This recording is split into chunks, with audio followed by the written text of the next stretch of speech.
दोस्तों, महाराष्ट्र में यूबीडी पक्ष के प्रमुख उद्धव ठाकरे ने कुछ ऐसे सवाल किए हैं जो आरएसएस के सामने उन्होंने कुछ सवाल उठाए हैं और साथ ही साथ आरएसएस चीफ जो है मोहन भागवत उनसे भी कुछ सवाल पूछे हैं उद्धव ठाकरे ने और ये सवाल जो है वो बीजेपी को बिल्कुल भी पसंद नहीं आएंगे। दोस्तों, उन्होंने क्या सवाल पूछे हैं और क्यों बीजेपी को ये सवाल पसंद नहीं आएंगे और इन सवालों के पूछने के पीछे उद्धव ठाकरे की सोच क्या है, साथ ही साथ इसके राजनीतिक समीकरण क्या है, इसके अटकलें क्या है, क्या इसके मायने हैं, इस पर भी हम चर्चा करेंगे दोस्तों। क्योंकि महाराष्ट्र के चुनाव सर पर हैं और इस बार लड़ाई बहुत तगड़ी है। नमस्कार दोस्तों, मेरा नाम है मनीष कुमार सिंह और आप देख रहे हैं 4 PM महाराष्ट्र। दोस्तों, क्या आप बीजेपी के हिंदुत्व से सहमत हैं? ये सवाल पूछा है उद्धव ठाकरे ने मोहन भागवत से। जी हाँ दोस्तों, इस सवाल के पूछे जाने पर ये सवाल पब्लिक प्लेटफॉर्म पे पूछा गया है, बहुत सारे लोगों के सामने पूछा गया है। संबोधन के दौरान उद्धव ठाकरे ने ये सवाल उठाए हैं। आपको बता दें कि रामटेक में वहाँ बहुत सारे लोग जमा थे और उनके कार्यकर्ता भी वहाँ मौजूद थे, जहाँ उद्धव ठाकरे ने कई सारे सवाल खड़े किए कि उनके पार्टी को तोड़ा जा रहा है, उनके पार्टी को निशाना साधने के लिए नागपुर में एक बड़ी मीटिंग हुई है और देश के गृह मंत्री अमित शाह जब नागपुर पहुंचे थे तो वहां बंद कमरे में कई निर्देश भी दिए गए हैं कि उद्धव ठाकरे और शरद पवार की पार्टी को तोड़ा जाए, नेताओं को तोड़ा जाए। अब उद्धव ठाकरे ने सीधा सवाल किया है राष्ट्रीय स्वयंसेवक संघ आरएसएस प्रमुख मोहन भागवत से। उन्होंने पूछा है कि भाजपा के इस हिंदुत्व से क्या आप सहमत हैं जिसमें अन्य दलों को तोड़ना और विपक्षी नेताओं को अपने पाले में शामिल करना है। महाराष्ट्र के पूर्व मुख्यमंत्री रह चुके उद्धव ठाकरे ने कई सवाल किए। आगामी चुनाव सत्ता के लिए नहीं बल्कि महाराष्ट्र को लूट से बचाने के लिए है, ये बात उद्धव ठाकरे ने कही है और लोगों से महाविकास अघाड़ी को भारी जीत दिलाने और रामटेक लोकसभा क्षेत्र में सभी विधानसभा क्षेत्रों में जीत सुनिश्चित करने के लिए भी अपील की है। अब दोस्तों, ये बात मैंने आपको बता दी जो रामटेक में संबोधन के दौरान उद्धव ठाकरे ने उठाए हैं और साथ ही साथ उन्होंने जो सवाल पूछे हैं आरएसएस से मोहन भागवत से। दोस्तों, लोकसभा चुनाव आपको याद होगा, लोकसभा चुनाव की जब रिजल्ट्स आए थे तो उस दौरान रिपोर्ट्स आई थी, कई सारे रिपोर्ट्स आई थी कि आरएसएस की तरफ से कई सारे फीडबैक बीजेपी को दिए गए थे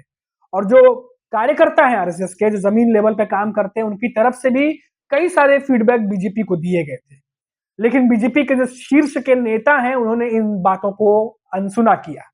जिसकी वजह से हमने देखा कि बीजेपी के कई कार्यकर्ता भी नाराज दिखे और बहुत सारी खबरें आई दोस्तों, को एक दो नहीं कई सारी ऐसी खबरें आई कि आरएसएस जो है वो बीजेपी से नाराज चल रहा है। ये मैं लोकसभा चुनाव के दौरान की बात कर रहा हूं दोस्तों। और फिर उसके बाद बीजेपी के कई आला नेताओं ने, बड़े नेताओं ने ये कहा कि अब उन्हें आरएसएस की जरूरत नहीं है। ये आपने भी खबर पढ़ी होगी, पुरानी खबर है, अब क्या नाम लेना और क्या डिटेल में जाना है इसमें। लेकिन दोस्तों, उस दरमियान ये लगातार चीजें देखी गई कि बीजेपी और आरएसएस के बीच दूरियां बढ़ी। कई सारे चैनल्स ने इस पर रिपोर्ट किया, कई सारी ये खबरें आई। अब जब ये पूरी जर्नी हुई है उसके बाद हमने देखा कि देवेंद्र फडणवीस लगातार नागपुर का दौरा कर रहे थे, लगातार बीजेपी के नेताओं की आरएसएस के जो संघ के प्रमुख जो है उनके साथ में मीटिंग चल रही थी और आपसी मतभेद को कम करके विधानसभा चुनाव या आने वाले चुनाव को कैसे जीता जाए उस पर काम करने की रणनीति बन रही थी।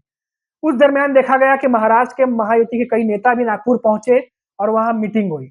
अब हाल ही में अमित शाह भी वहां पहुंचे थे और इन तमाम मीटिंग को लेकर के जो अमित शाह ने की है बीजेपी के नेताओं के साथ, महायुति के नेताओं के साथ, इन्हीं मीटिंग्स को लेकर के उद्धव ठाकरे अब निशाना साध रहे हैं अमित शाह पर। लेकिन जो उन्होंने सवाल किया है आरएसएस से, आरएसएस के प्रमुख मोहन भागवत से, इसका जवाब क्या मोहन भागवत देंगे? उद्धव ठाकरे ने भरे मंच से यह सवाल किया है कि जो हिंदुत्व की बात बीजेपी करती है या जिस हिंदुत्व की बात जो है वो आरएसएस करते हैं, क्या उनके हिंदुत्व एक है? अगर एक है तो क्या उस हिंदुत्व को सपोर्ट करते हैं जिसमें दूसरी पार्टियों को तोड़ना, उनके नेताओं को तोड़ के अपने दल में शामिल करना, इस तरीके की राजनीतिक एक्टिविटी जो है, जो हिंदुत्व के नाम पर चुनाव लड़ते हैं और इस तरह की एक्टिविटी करते हैं, क्या उससे ये सहमत है? बहुत बड़ा सवाल उद्धव ठाकरे ने किया है दोस्तों। अब इसका जवाब बीजेपी के नेता देंगे या आरएसएस की तरफ से आएगा, इसका इंतजार अब सभी को है, क्योंकि उद्धव ठाकरे दोस्तों बखूबी ये बात जानते हैं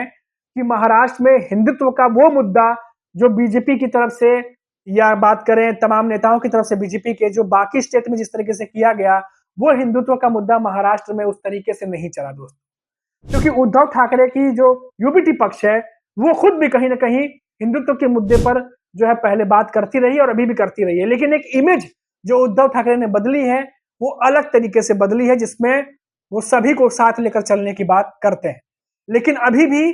जो एकनाथ शिंदे की शिवसेना या बीजेपी है, वो हिंदुत्व की बात करती है और इसीलिए इस हिंदुत्व के मुद्दे को लेकर के उद्धव ठाकरे ने सवाल खड़े किए हैं आरएसएस के सामने और बीजेपी के ऊपर निशाना साधते हुए सवाल पूछा है आरएसएस से। अब देखिए दोस्तों, विधानसभा चुनाव एकदम नजदीक है और सभी को पता है कि महाराष्ट्र में मुद्दे जो मेन मुद्दे हैं जिसमें किसानों की बात होनी है, जिसमें आरक्षण की बात होनी है, जिसमें जो खराब सड़कें हैं जो पिछले 3-4 महीने से मुद्दे गरमाए हुए हैं उसकी बात होनी है, बेरोजगारी की बात होनी है, महाराष्ट्र के इंटीरियर में जो युवा है नौकरी ना होने की वजह से वो जो पलायन कर रहे हैं उसकी बात होनी है, जल संकट की बात होनी है। किसानों की हालत हमने देखी थी जून में, किस तरीके से मई जून में किस जद्दोजहद से वो गुजर रहे थे, जिसकी बात शरद पवार बीच में करते नजर आए थे और महाराष्ट्र सरकार को लेकर के घेरा गया था शरद पवार की तरफ से, कांग्रेस ने भी घेरा था।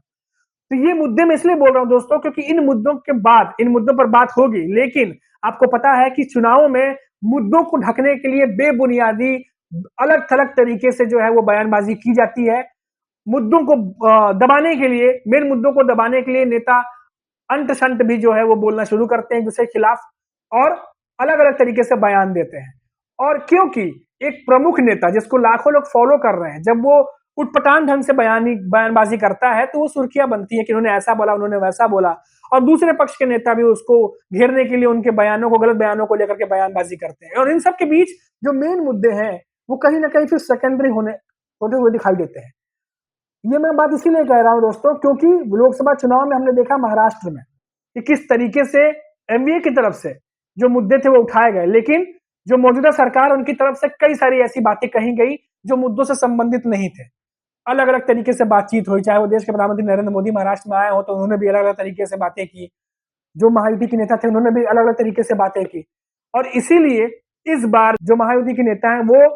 अभी तक उनकी बयानबाजी आप देखेंगे तो हिंदुत्व को लेकर के और पिछले कुछ दिनों से हमने देखा कुछ उटपटांग बयानबाजी की थी। इसके बाद कांग्रेस के नेताओं ने भी कहा था कि उन्हें क्यों नहीं गिरफ्तार किया जाता, उन्हें क्यों नहीं बर्खास्त किया जाता, तो ऐसी बयानबाजी देखने को मिलेगी। लेकिन ये तमाम उदाहरण मैंने इसलिए दिए क्योंकि जो यूबीटी पक्ष के प्रमुख है उद्धव ठाकरे वो इसलिए बार बार ये कह रहे हैं क्योंकि लोकसभा चुनाव में जो बातें उन्होंने उठाई थी वो दोबारा से उन्होंने उठानी शुरू कर दी है और विधानसभा चुनाव क्योंकि दूर नहीं है इसीलिए विधानसभा चुनाव में उद्धव ठाकरे बखूबी जानते हैं कि जो फैक्टर लोकसभा चुनाव में काम किए थे वो फैक्टर्स विधानसभा चुनाव में भी काम करेंगे क्योंकि जनता वही है, महाराष्ट्र वही है, नेता वही है और इस बार भी लड़ाई जो है वो महाराष्ट्र की सत्ता के लिए है। तो ये तमाम बातें जो है वो मैंने आप तक पहुंचाई, जो सवाल खड़े किए उद्धव ठाकरे ने वो मैंने आपको बताई। अभी के लिए फिर इतना ही, फिर लौटेंगे तो बात करेंगे महाराष्ट्र की किसी बड़ी खबर पर। तब तक आप बने रहिए हमारे साथ और देखते रहिए 4 PM महाराष्ट्र और मुझे इजाजत दीजिए। नमस्कार।